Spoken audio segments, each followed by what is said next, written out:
Welcome to IGO. That stands for In Good Order. It's the podcast for financial professionals looking to scale with confidence and clarity. I'm Ben Braverman, Senior Consultant at SMS Financial Solutions, and now it's time to get in good order.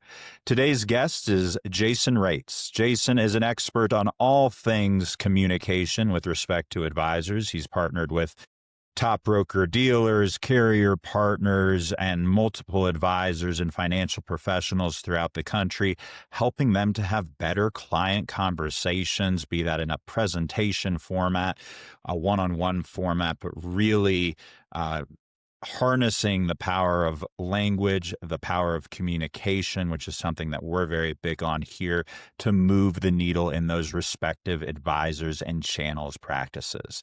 So with that in mind, Jason, how you doing today? Doing great. Thank you so much for having me on, Ben. My pleasure, Jason. Thank you for being here. So let's get started with speakwithpeople.com, your background, and not only what the communication training entails, but how. Absolutely. Absolutely. Well, I think I was 11 years old when I first found the power of communication. My parents took me to a Bob Seger concert in downtown Detroit. So they're a little progressive, 11 years old. Here I am at the Fox Theater, this beautiful, downtown theater, and I'm in the last row, and I'm at 11. I can remember watching being amazed at all these adults, like just screaming and going crazy. Now, there's probably some substances that helped with that, but at the very end, he steps up to the microphone and he starts to tell a story, and the entire place went silent. And I can remember at 11 going, that's what I want to do. And so the next day I went, this is Detroit at that time. So I went to my parents' house. We had basements. I built a stage. Then I bribed my neighborhood friends with my mom's chocolate chip cookies if they'd come and listen to me. So I would literally stand on the stage and do sales pitches, comedy routines, and tell stories, and they would get cookies. And so since then, many moons ago, I've just fell in love with the power of healthy and effective communication. And now I find myself all these years later, I get to spend a lot of time with advisors, with licensed bankers, with wholesalers, with, all different types of financial professionals. And why I love that so much. 20 or so years ago, I started down the road with Edward Jones and was knocking on doors, and then was given an opportunity to travel and speak in schools nationally. So I took that route. But to make this really long story short, our family and I had a house fire in 2009, and we lost everything. Oh my. And four little kids. We're in Chicago at the time. And about a year earlier that, I had signed up with an advisor. I mean, this is, 20 years ago. I can't remember how long ago it was, 15 years ago.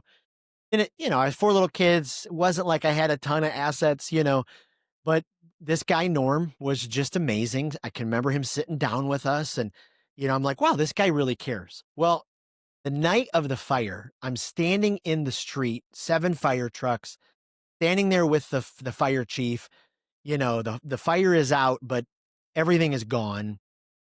For it's negative 15 degrees, and I get a tap on my shoulder, and I turn around, and it's Norm, my financial advisor, and I'm like, "What in the world?" He's like, "I just saw in some Facebook group that your family was having a house fire, in this neighborhood." He goes, "I had to come make sure you were okay."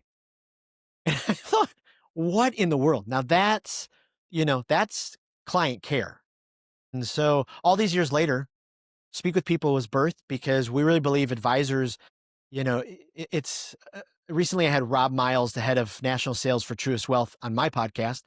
And he said, we forget sometimes that being an advisor is a noble career. I mean, this is incredibly powerful. You get to speak into people's lives, and I get to come alongside of them and make sure that their communication, exactly what you talked about in your intro, is confident, is clear, is compelling, and their communication builds trust. Because when you build trust with someone, they'll be your client for life. So that's what I get to do. That's what Speak with People is all about. I find I really like hearing stories about people starting their own businesses because I feel that every financial advisor, not only is it a noble profession, but these are entrepreneurs who happen to work in finance because they're oftentimes the CFO, the CMO, the CTO, the CDO, you name it. They are the C-suite of their own organization. And ideally, we grow them to a point where they really do have many of those positions filled. But oftentimes, many are entrepreneurs. So hearing your story of entrepreneurship and what the catalyst was for you saying, you know what, I can help advisors move the needle. And because it's not just a soft skill, is it, Jason? It's if an advisor, they could be the best money manager, the best planner, CFP, CFA, the alphabet soup after their name, if you will. But if they can't connect in a seminar format, in a YouTube format, sitting in a virtual format, or sitting belly to belly, knee to knee, all those efforts are going to be not always, but more often than not for naught. 100%. I love that. And I think I think we need to dispel the notion that our communication skills is just a soft skill.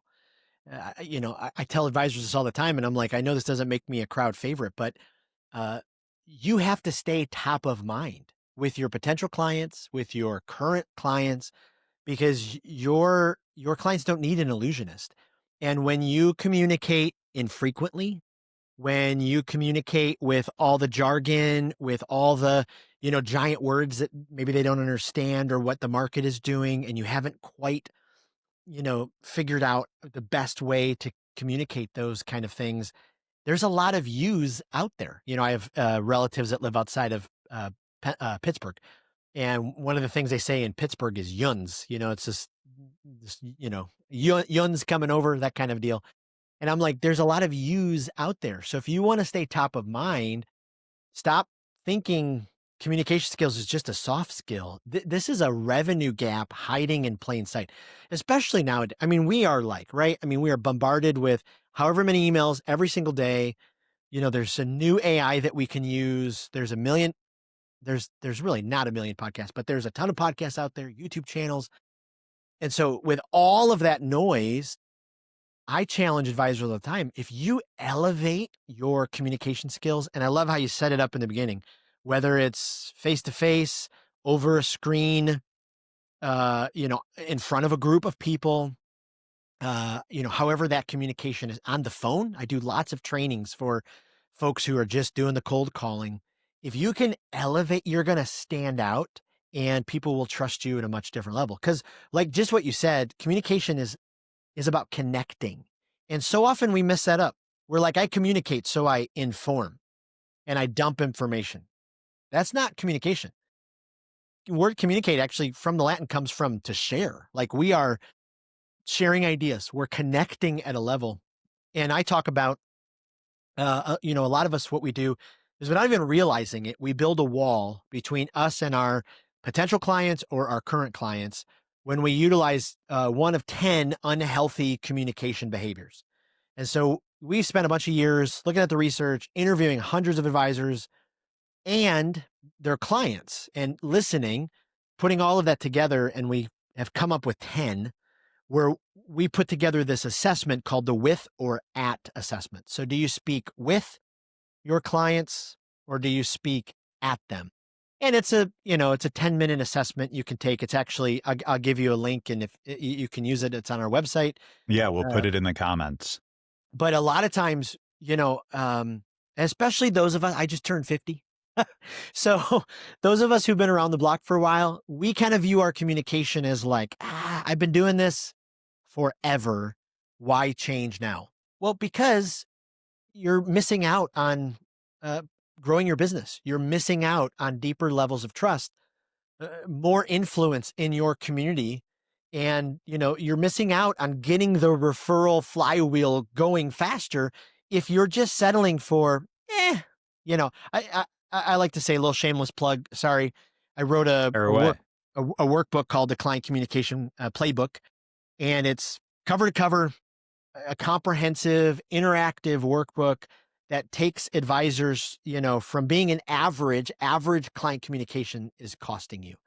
Can you And it, give me a quick example, Jason, of what you mean by average client communication or missed opportunities in the advisor client setting so we can narrow in a little bit on, because I'm sure every advisor listening to this who currently Absolutely. works with us or in the future, some of them are phenomenal communicators and always want to get better. We're all looking to improve, but what's some of the specific dings, if you will, that, as you said, are fundamentally making people miss revenue?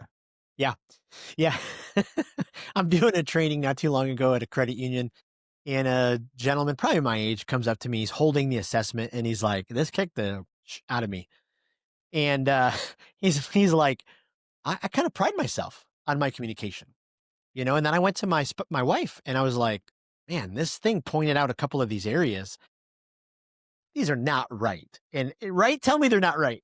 His spouse was like, "I've been trying to tell you for a couple of years, you really don't listen." And so I'm glad you kind of seen that. But I love your question there. Yeah, some very specific areas.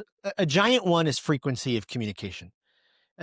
There's some great research out there, especially in hostile times. Especially when the market's kind of, back in April, where it was like, oh man, what's going to happen with tariffs, and we're going up and down, and all these kind of things.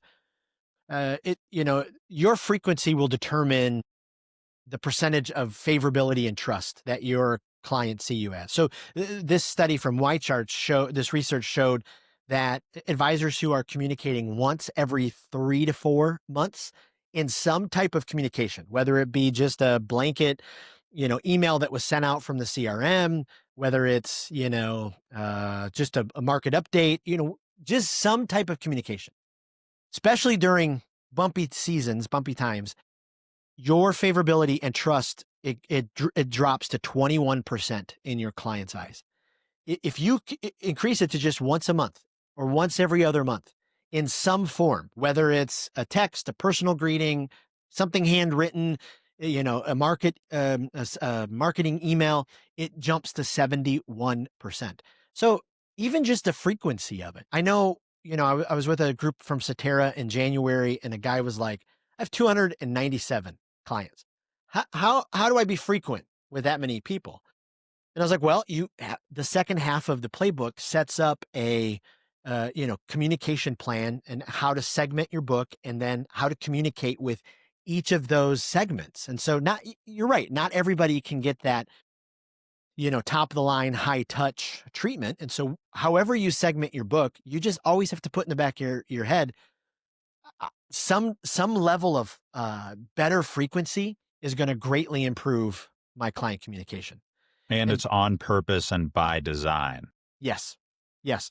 And I talk to a lot of advisors who haven't sat down. Like right now is the perfect time to sit down, look at the 4 quarters for 2026. Okay. Then each quarter, how am I going to communicate? Is there anything special I'm going to do? Like you talked about earlier, is it a YouTube channel? Is it your own podcast? Is it a, market update from Ben and it's 3 minutes? Is it a mass email, something handwritten? You know, just putting those in some type of 4 quarter plan, so you have some type of communication strategy, you're already going to be, further ahead than most. So that's huge. One, I would say the frequency. Two, your executive presence speaks volumes about you. And this is Executive presence. your executive presence. Okay. And already, like, I get head shakes in rooms because they're like, "I'm not an executive." It's the same thing when I go do branch manager trainings. And I was with this great group of branch managers from a bank in Central Florida, and I said, you all are leaders." And a branch manager from the front row raised her hand, and she said, I'm not a leader. I'm just a branch manager." And I was like, "Wait a minute, wait a minute, wait a minute. Do you have any type of influence in your life? In your home? Well, of course I do. In your neighborhood? Of course I do. In your branch? Of course I do." Well, you're a leader.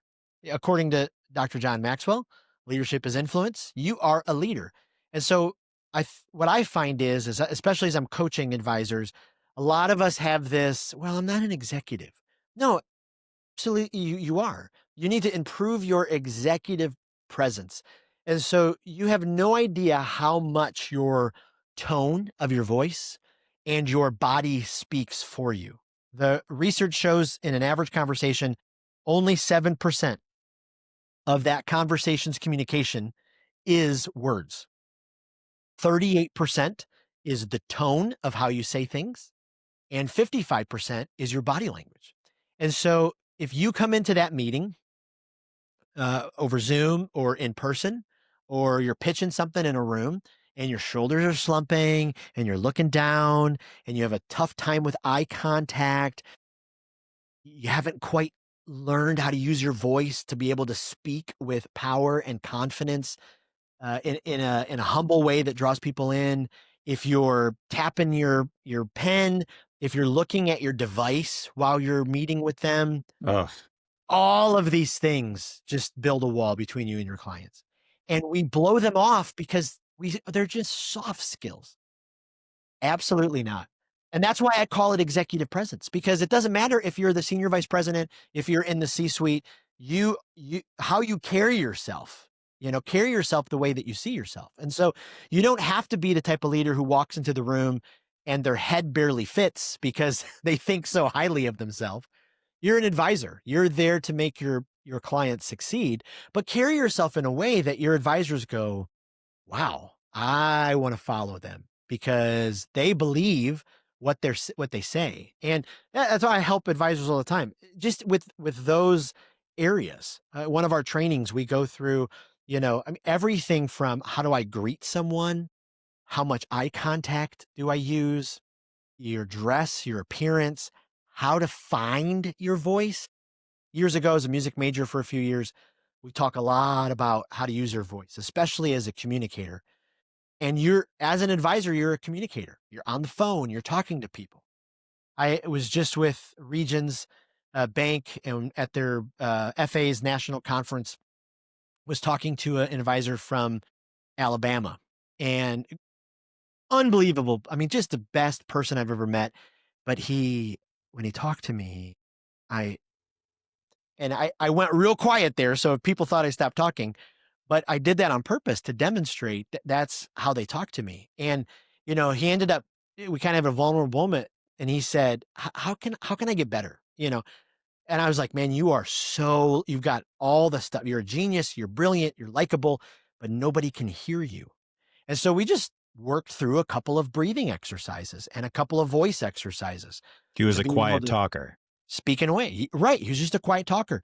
And he actually opened up and said some of his, reviews, had actually come in that, clients listed they just couldn't hear him.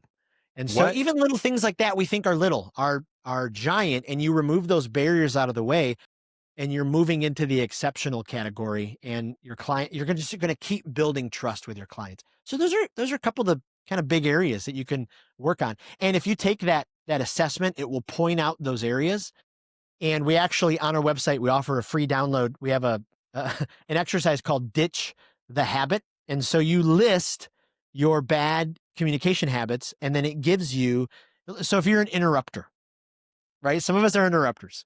I was with a group from New York, and they apologized at the beginning. They're like, we're loud, we interrupt, we're just like all over the place. And I said, okay, but just remember, if you keep interrupting your client, it's going to build a wall.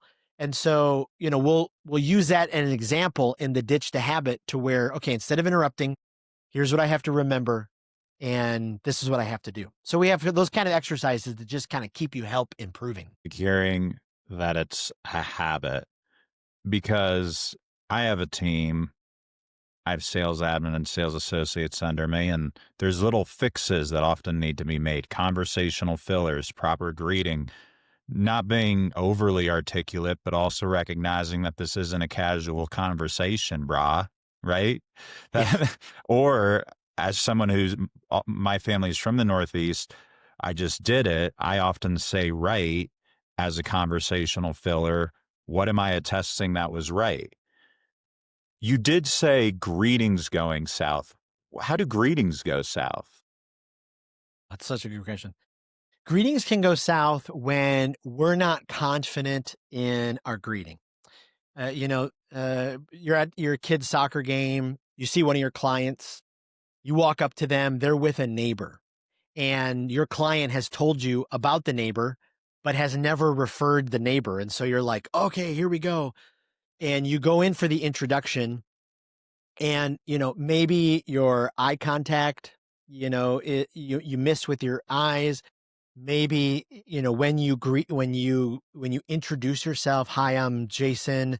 I'm a financial advisor for, uh, you don't speak it very confidently, or instead of, if you're in the right moment when someone says, oh, you have to meet so and so, and they say the most wonderful question, well, what do you do? Are you ready to explain what you do in a non boring, forgettable way? I'm Jason, and I'm an advisor for Edward Jones. An Okay. incredibly confusing way. Right. Right. Absolutely. And so, I'm kind of a Donald Miller disciple. He's written Story Brand, Love, absolutely big brilliant sales fan, marketing. Yeah. phenomenal. And so, I help advisors all the time think through, okay, if you have a personal brand, if you work for, whoever you work for, and then, you have your own brand that you're making with it. So I know an advisor who's super passionate about, um, when he watched, when he watched his parents at the end of their life, they didn't have anything, and they passed away without having, a will. They passed away without leaving anything. And there's no legacy stuff. So when he introduces himself, he'll talk about, well, what do you do? Well, 5 years ago, my parents passed away, and they didn't have anything in order for us kids. And it kind of left some turmoil. As much as I love my parents, it left some turmoil. So I work with couples to make sure that, their end of life stuff is in order. Just coming up with some type of story that introduces what you do, whether it's retirement planning or, all the myriad of things it could be. But some of those, those conversations that are like fall flat, it's because, maybe our handshake is too firm or too soft, or, we're speaking too quietly, or we're looking away, all of those, tiny little parts, can build a wall. And so, if you can learn how to keep improving those, powerful things can happen. Storytelling aspect is so true because top offices, be it in a seminar, YouTube, virtual, in person format, what differentiates top offices in my mind is not articulating their value, as in, I charge this many basis points, or we use this fund family, or we utilize this annuity. That's all secondary to the story that is their process. So if there's an action step I'm hearing, one would be if an advisor is feeling like they've lost or are not accomplishing everything they can from a communication standpoint, one action step would certainly to reach out to you. But it sounds like everyone should sit down with a piece of paper and say, what is my not elevator speech, but what is the story that is my elevator speech? Why am I doing this? Absolutely. I love that. Yeah. I've heard referred as, your Genesis story, your, whatever it is. But, people want to know. Like, I was speaking not too long ago, and an advisor said, why do you speak to advisors? And I thought, okay, that's powerful because of norm, like I told you about in the beginning. So to be able to find those type of stories, and again, sorry, shameless plug. Plug away. In our workbook, we have a whole chapter where we teach you how to tell real stories. So it's a real simple framework because, stories, like Donald Miller says, the human brain longs for story. And so if you can start to grab, somebody with the power of a story, what it does is disrupt their thinking. So it's like advisors who learn how to ask exceptional questions. Some of us settle for, the boring questions. How's your day going? Uh, what assets do you have now? Just those kind of, boring questions. But if you can be thinking of some questions that can absolutely disrupt the mind of your potential client or your client, what that does, and when I say disrupt, I mean it in a positive way, because when you ask boring questions, people move on pretty quickly. Will Guidara in Unreasonable Hospitality, great book. He was a owner of a um, 5 Michelin star restaurant in New York City. It's just incredible. You've got to look Jason, up. you're literally dropping my Audible list, but continue. Yeah. I love it. Yeah. He talks about, just the power of, being able to present something, in such a way, such hospitality. And then on top of that, see if this one's on there as well. The book Super Communicator by Charles Duhigg. He says, don't ask people about the facts of their life. Ask them how they feel about the facts of their life. So what we did is we asked a thousand advisors, give us your best questions. And we put all of those together, and put those in a resource that's on our website. But it's like, okay, if I can have a couple of those questions ready for when I sit down with someone and they don't see it coming, like, wow, okay, now I'm building trust. I'm getting them think, a little bit differently. And then I start to build more trust with them. I mean, it's amazing what will happen from that place on. Literally have super communicators on the reading list, like in my bookcase behind me. So I'm excited about that. And I'm sure there's some of this sounds like there's almost definitely going to be second order effects. You talked about the advisor or I can't remember the exact context, but saying, wow, my spouse indicated that I don't listen as well. And you talked about the importance of good questions. I can't remember which Audible and or physical book I read me to start doing this, but in my personal life now, when I meet someone new, I do everything I can generally to avoid asking them, what do you do for a living? Because it just leads, to your point, to boring conversations, as opposed to what are you digging a little bit deeper and probably creating a more dynamic conversation. Love that. That's a Well, personal example, but I feel like is that kind of what you're saying in terms of the questions advisors could be asking their clients? 100%, 100%. What we did is I wrote a chapter in the book that talks about, how many of us, we see our clients in kind of a one dimensional, and the one dimension is, okay, I want to get their assets under management and, sign them to my book of business and blah, blah, blah. But really there's 7 layers. It's a 7D approach. And when you ask those type of questions, they give you access to each layer. And I talk to advisors all the time who find out 8 years later that they could have been managing much more from their clients, but the clients are like, they never asked. We didn't even, build a relationship.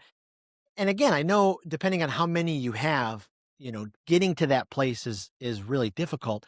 But if you can kind of keep accessing each of those layers with those right questions.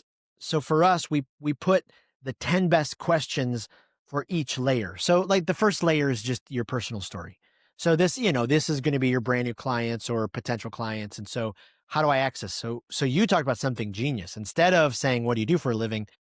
Going into some of those passion areas, finding out more about that. And then one of the things I write about is how storytelling is important, but story catching is probably even more important.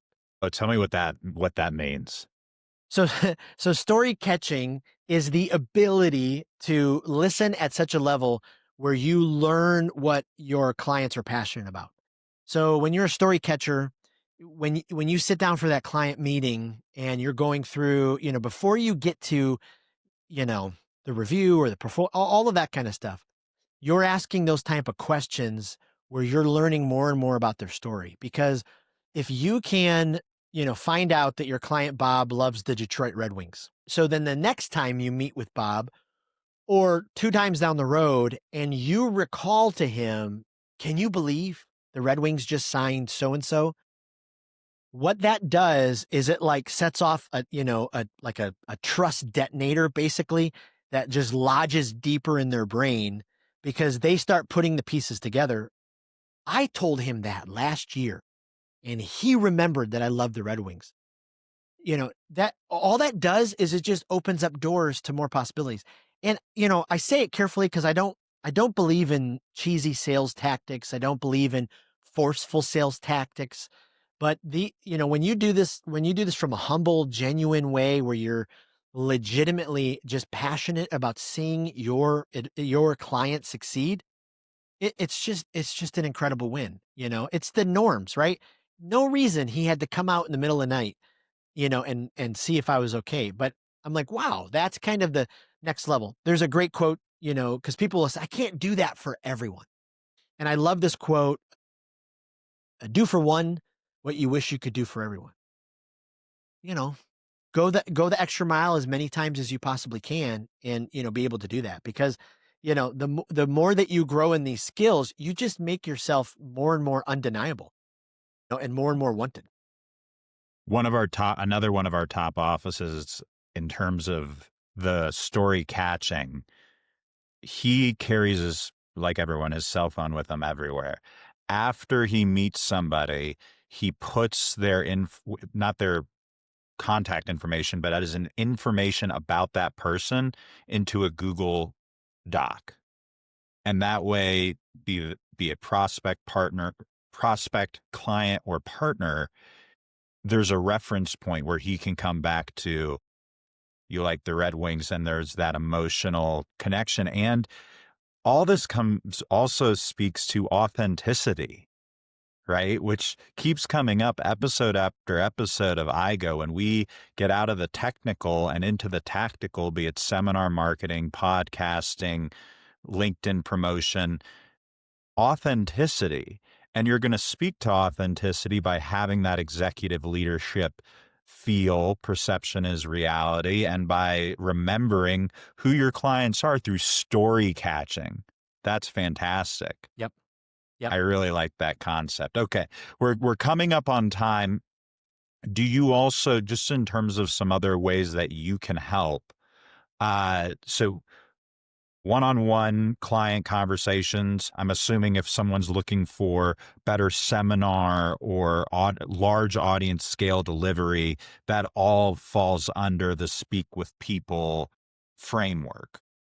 Absolutely. Yeah, we want to help you become an exceptional communicator. So whether it's the one-on-one client communication skills, my primary keynote is speak with your client, not at them. So that's where the client communication playbook was birthed out of.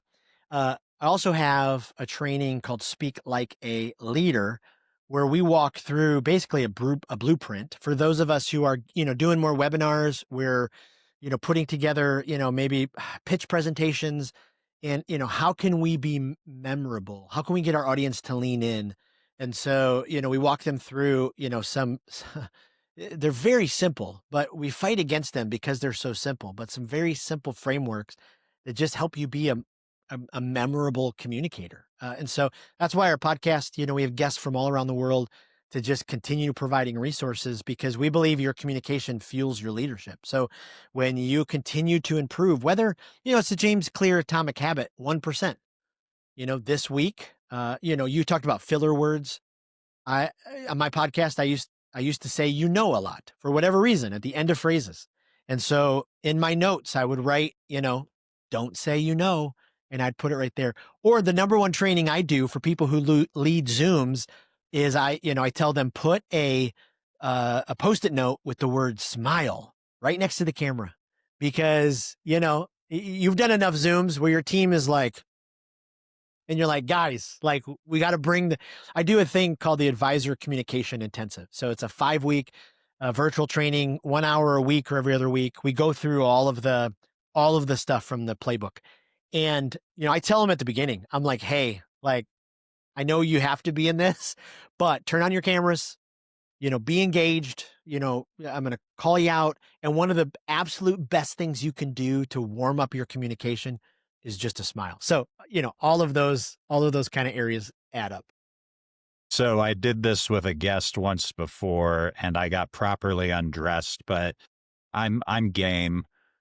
Insofar as a majority of our listeners are my current advisors, I think they'll get a kick out of this too. What's 3 things from a communication, eye contact, smiling, you name it? What are the 3 things from a communication standpoint, based on your expertise and our 30 some odd minutes here together, that I could change today as an action step to be a better communicator, be it in a podcast format or maybe cues you've picked up on just in the last 30 some odd minutes? Wow. Okay. Uh, let's see. Well, one, I would recommend to you think about your voice and your tone. And so you have a very safe, a very accomplished tone, when it comes to the presence of the actual voice that comes out of your mouth. But it's kind of like this, which is good. What that means is you're steady, you're reliable. Those are good things. But if you could do some practices where you learned how to move up a little bit with your tone, how to move down a little bit with your tone, how to find the right pause in there, ooh, I see, I just said, see, that's my filler. That kind of thing. One that would, just it would turn the dial a little bit for your tone. Uh, And that's an easy fix. And I'm not pushing you to be someone that you're not. Don't, go out and be someone and be like, "Ah!" That's not it at all. But, look for those type of ways. Number 2, if I'm on, this end of storytelling, which is I tell a lot of stories. I need to come into the middle a little bit more. I think the same for you. Uh, yeah, I think you're closer on this end, come into the middle a bit more. Are there, a couple more stories that you could tell?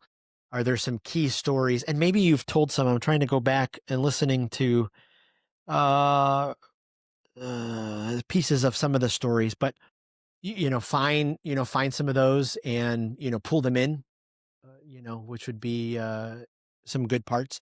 But those are a couple that kind of come to mind. Uh, so I think it's great. That was helpful, and I have gotten the annuity robot feedback. Ben, you're great. So inflection, I is something and I'm a horrible person to fight with, and on a personal basis too, because this always is my tone. So it's maybe I could communicate better across the board. That was helpful, and I think that speaks. I mean, we were sort of doing that in jest, but this type of feedback loop, the reason when I have experts on the podcast, I say, okay, dress me down, so to speak, or sometimes even eviscerate, is because we all have room for improvement. And one of my 100%. goals of this podcast is to bring on experts in our industry and learn more about the things that I don't know about, which means my advisors probably don't know about it yet. Jason, this was awesome. We'll put a link to all your information in the comments on YouTube and in our subsequent LinkedIn posts. Any final piece of advice from Jason on the competitive advantage of communication? Quick 30 seconds before we call it a day. You are probably better than you think. A lot of times our own self voice gets in the way and we have all these negative thoughts. I don't like the way my voice sounds. I don't like this. Or maybe you're on the very flip end and you think you're better than you probably are.